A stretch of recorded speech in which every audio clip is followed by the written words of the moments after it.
Hi cuties, my name is Hanako Kozumi and this is the channel Nerdy Nekoma. Everything here is about Haikyuuchat stories and fanfic. Thanks for joining us today.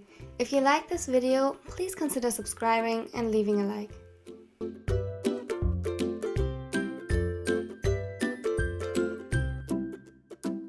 Today's video is the Pretend to Faint Challenge, Rare Pair Edition, featuring IwaDai and OiKage. It's mainly herd comfort and fluff. Enjoy!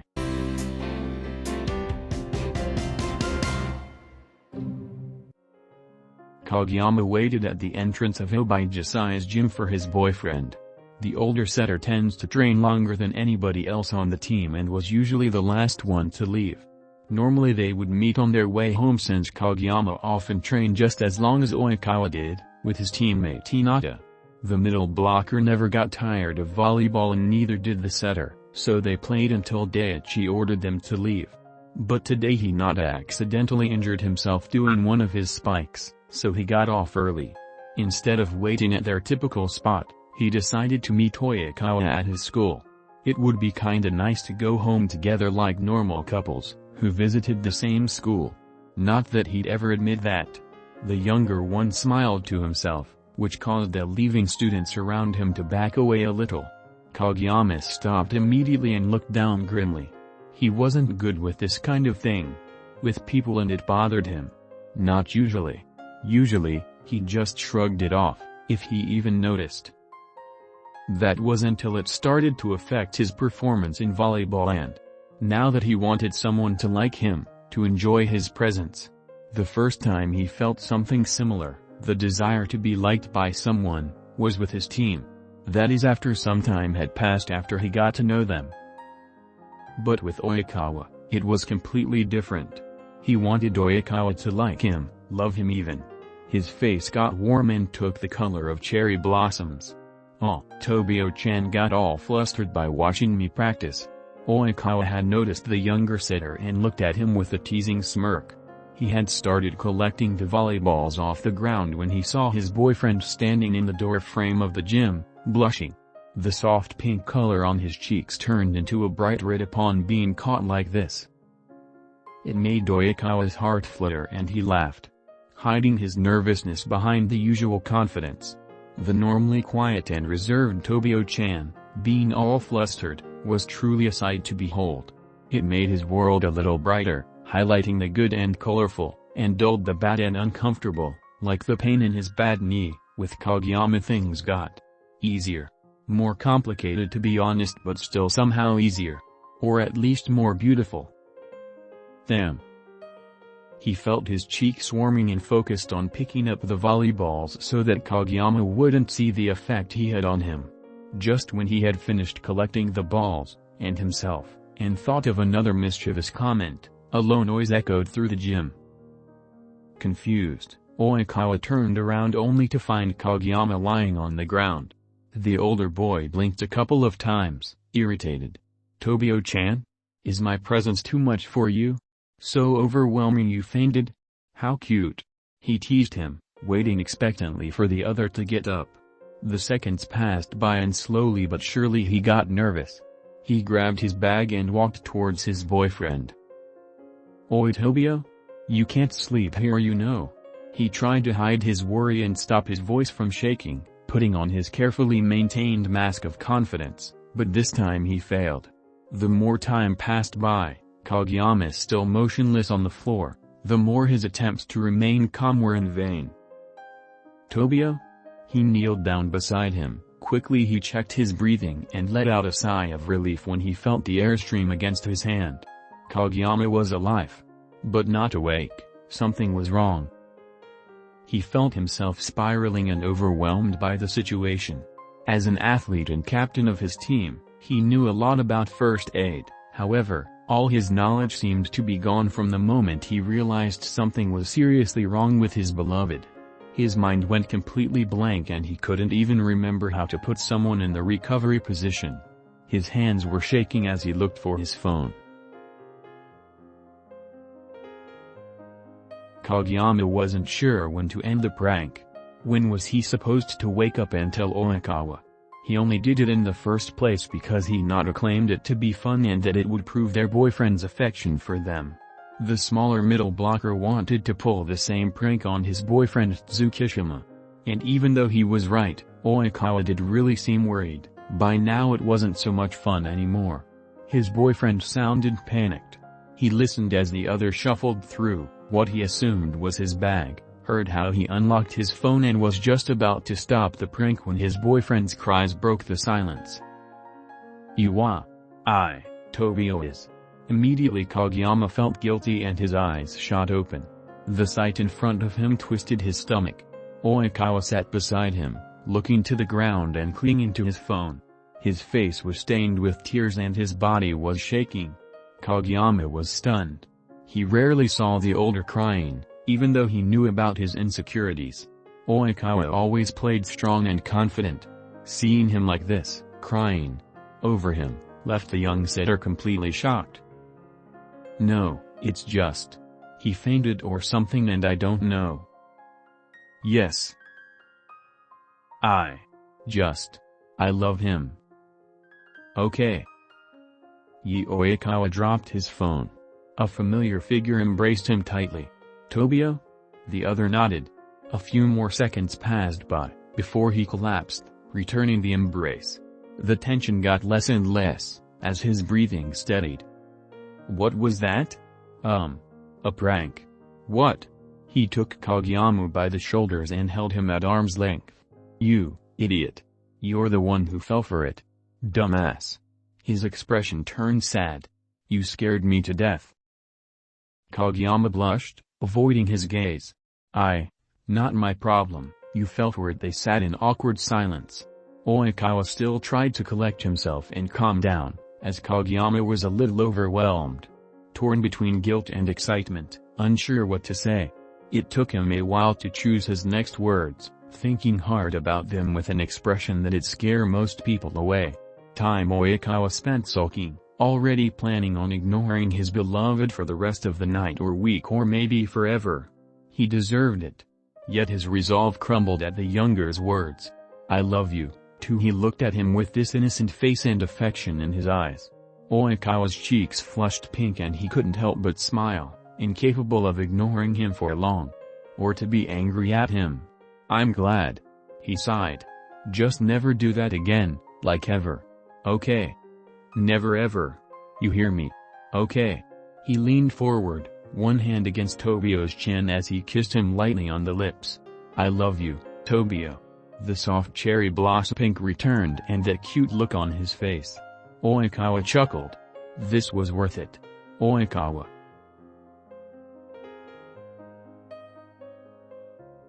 Iwazumi was just about to leave the school grounds when his phone started vibrating in his pocket. He sighed after reading the name on the screen. OiKage. His childhood best friend and an annoying brat most of the time. He almost laughed thinking about it. OiKage has his own very unique personality, but he likes it. He would do almost everything for his friend, except for telling him that he would do so. His friend had pretty good self-esteem and the last thing he needed was a confidence boost. Still, he is not always that way. Iwazumi knows that. Either way, whether his confidence is too high for his own good or in cases when it shatters into pieces he needs someone to keep him grounded. And that has been Iwazumi's part since elementary school. As much as the spiker complained he wouldn't want to have it any other way. He stared at his phone, still walking but more slowly. He knew OiKage pretty well by now as well as his tendency to be dramatic and very talkative. So it was most likely nothing. Maybe Kageyama did something annoying, OiKage secretly liked and he wanted to complain about it. Something didn't feel right though. And it made him nervous. He stopped walking before he answered the call. His worries got the better of him and he wanted to stay close just in case. Hey OiKage. He was interrupted by the shaking voice of his best friend. IwaDai, Tobio is. The panic was evident in his voice and it made the other panic as well. This wasn't OiKage being dramatic, that was for sure. He had never heard him in such distress. Okay, Toru, calm down. It's going to be alright. I need you to take a deep breath for me, okay? Can you do that? No reply, but he heard his breath, trying to calm himself and failing completely. Can you tell me what happened? Did you and Kageyama break up or something? You mentioned him. If he did, making Oikawa unhappy in any way, especially like this, Iwaizumi would personally end him. Nobody would do this to his best friend and get away with it. No, it's just he fainted or something and I don't know. Fainted? That was unexpected. Iwaizumi was stunned for a second, before jumping into action. He turned around straight back to where he left Oikawa just minutes ago. Why didn't he stay a little longer? Did you check his breathing? Is he breathing? Yes. Good. So the worst case scenario was ruled out. I love him. It's okay, I'm going to be there in a second, hold on. He panted, still running, but it didn't seem fast enough. Okay. Stay with him and try to remain calm. Yee. A loud noise interrupted him. It sounded like he dropped the phone. Cold shock washed through the ace's veins. Oikawa. No reply. He heard some muffled noise on the other side but couldn't decipher the meaning behind it. What happened? Was Oikawa okay? Did he faint as well? If he did, was it because of his panic or for the same reason Kageyama did in the first place? Maybe gas or some kind of sickness? He cursed under his breath. Why was this school so damn huge? When he finally reached the gym hall, he was both relieved and confused at the sight in front of him. Oikawa holding a blushing Kageyama, while smiling. Oikawa. What the hell is going on? This was not what he had expected after hearing Oikawa so stressed and terrified. He had thought the worst. Oh, Iwa-chan. Glad you are here, but everything is fine. It was just a prank, Oikawa hummed in his usual happy tone, but Iwaizumi still noticed that it was slightly off, still. His mood shifted in an instant from deeply worried to angry. Very angry. What? Oikawa immediately backed away a little, sweating nervously. Hey, don't look at me like that. The spiker's frown increased. It wasn't my prank, he said, emphasizing the my, before regaining his confidence and putting on a mischievous smirk. Little Tobio-Chan decided to pull a fainting prank on me. Isn't that cute? He said, pulling the other closer to his side. All in a way as if he hadn't been at the rim of a panic attack just seconds ago. The younger setter glared at the older darkly at his comment, blushing nonetheless. Then his eyes meet Iwaizumi's and all of a sudden he looked nervous, quickly avoiding eye contact and observing the ground. Cute, right? Oikawa pushed further, which seemed to be his idea of revenge. Iwaizumi didn't know what to answer. He just stood there dumbfounded and couldn't believe the scene unfolding before his eyes. He didn't know what to think or feel. Relief? Anger? Or should he just laugh at how absurd this whole event was? In the end, he was just bewildered. Whatever, he turned around. Hey, if it had been me doing a prank, you'd have gone for my head, Oikawa exclaimed loudly. Yeah, because you're a dumbass, mean Iwa-chan, the setter whined. Also, stop being such a bad influence for Kageyama, he said before leaving the hall, knowing full well the response that it triggered. What?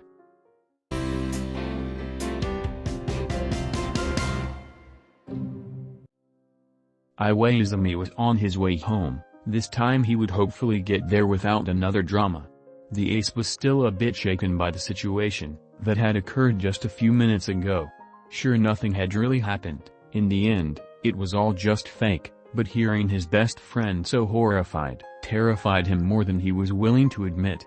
What confused him most about all of this was that he didn't even felt angry as expected. He should. He really should, but he didn't.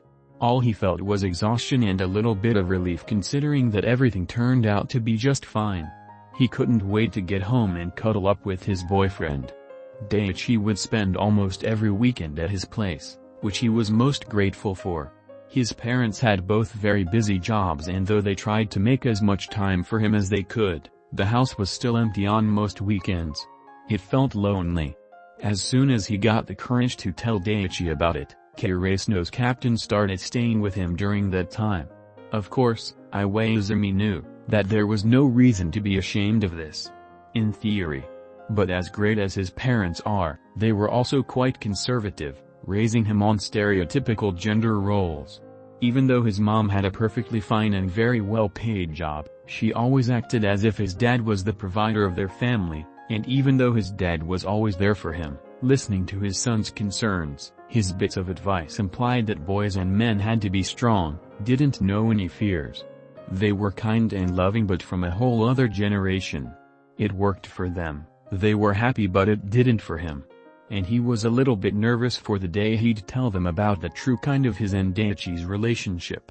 They would accept it, for sure, but he doubts that they would understand it. He sighed. Nothing to worry about now. When he got home all he would find was his perfect boyfriend, welcoming him. Daiichi had a spare key Iwaizumi had given him to their 6-month anniversary. It was the best decision the ace had ever made since his beloved never failed to surprise him. Like that one time, he texted him about having a nightmare at about 3 a.m., not expecting an answer until tomorrow morning, when suddenly his boyfriend walked in, still looking half asleep and wearing his t-shirt inside out. If he hadn't been so shocked by his action he would have laughed for sure. Who would go to such extent just to comfort someone? Yet, it was good he did. That night wasn't exactly his best. Iwaizumi walked up to his house and attempted to unlock the door as someone opened it for him. Sure enough, Daiichi was already here, waiting. "Hi." He smiled warmly at the ace. "Hi." Iwaizumi replied as indifferent as he could, not wanting to give his excitement away just now. Daiichi chuckled. He knew him far too well to fall for it. Iwaizumi walked past him into the house hiding the soft smile that spread on his face. "Why are you so late? And what's about that grumpy face?" He didn't answer and kept himself busy, by preparing some snacks in the kitchen. As soon as he would give in and turn around, Daiichi would see the soft blush on his face. He tried to concentrate on the task at hand and ignore the steps behind him. It worked, that was until he felt his boyfriend's arms pulling him around his waist into a tight embrace. "Hajime," he whispered next to his ear. His face turned crimson and this time he didn't bother to hide it. He didn't even think about it. In a swift motion, the taller turned around to face the other. Daiichi smiled tenderly. Everything about this moment was perfect and it made Iwaizumi's heart melt. But just as he thought about forgetting the stupid snacks on the counter and instead taking his favorite snack to the bedroom, something changed. It felt as if the warmth was suddenly gone. Something about the way Daiichi looked at him, the way he held him close had changed. His eyes turned glassy and unfocused. A little bit of wavering, as if the younger was about to lose his balance, was all the warning he got, before suddenly he collapsed in his arms. He caught him out of reflex but wasn't aware enough to keep them both balanced. They fell to the ground. Iwaizumi was half sitting and Daiichi on top of him unconscious. The seconds ticked by and all he could do was stare at his motionless boyfriend. It took him a whole minute to react. "Daiichi." He shook him by the shoulders and prayed for him to wake up. After nothing happened he placed the captain carefully on the ground as gently as possible, before jumping to his feet and reaching for his phone. The spiker hesitantly started typing the emergency number. This all had to be some kind of sick joke. This whole day was just messed up. First, the thing with Tobio and Toru, and now Daiichi fainted. He didn't. Then it clicked. It was so painfully obvious. The thing with Tobio. Little Tobio-Chan decided to pull a fainting prank on me. Isn't that cute? Oikawa's voice echoed through his mind. Deliberately slow, he turned around and sure enough, Daiichi looked at him with a guilty expression. One of his hands was aimed in his direction and it looked like he was just about to say something, stop him perhaps from calling an ambulance before the older had turned to him. It was quiet for a moment. None of them dared to speak. Iwaizumi was simply stunned because his usually very responsible boyfriend had done such a stupid prank. Daiichi on the other hand was unsure what to do or say next. He waited for Iwaizumi's reaction. What the hell is wrong with Keireisno today? I mean I always knew that at least half of your team was crazy, But I always thought you and Sugawara would keep them under control and had a good influence on them, not the other way around. He wasn't ready to show Daichi how relieved he actually was. The captain deserved to suffer a little longer, so Iwaizumi tried to hold on to his anger for a little more. It worked. Daichi had been nervous about this prank all day and knew it was a bad idea. Still, he allowed the others to convince him, even though he knew it might hurt his beloved. I know, and I'm sorry. Sija's vice captain expected his boyfriend to apologize. That was normal for Daichi, yet, he didn't expect him to feel such remorse. The guilt was evident in his brown eyes and it made himself feel guilty. He rolled his eyes, however, instead of just accepting the apology, he got a better idea. A smirk spread across his face as he leaned down to Daichi and put 2 fingers underneath his chin, forcing the younger to meet his gaze. How about you show me how sorry you really are? He could see the excitement lighting up Daichi's eyes. Very slowly but determined he pulled them towards the stairs and straight to his bedroom. The captain followed voluntarily. This was it for today. Thanks for watching till the end. I hope you liked it. This video was a bit improvised because I caught a cold and couldn't record like I normally would. It's my first rare pair video and I hope I could give the characters the story they deserve. Thank you again for watching. If you liked it, consider subscribing to my channel. Have a wonderful day.